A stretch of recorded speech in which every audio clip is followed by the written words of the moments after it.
In 2019, 44 states reported a veterinarian shortage, mostly in rural America. Older veterinarians are retiring, and new doctors often choose more lucrative practices in the field of companion animals. More women are choosing careers in veterinary medicine, even in large animal practices. But like other professionals, they want a good life-work balance.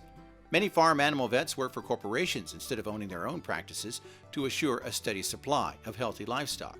And the cost of earning a veterinary degree, combined with the fact that large animal vets typically earn less than small animal vets, adds yet another challenge to bringing in new practitioners.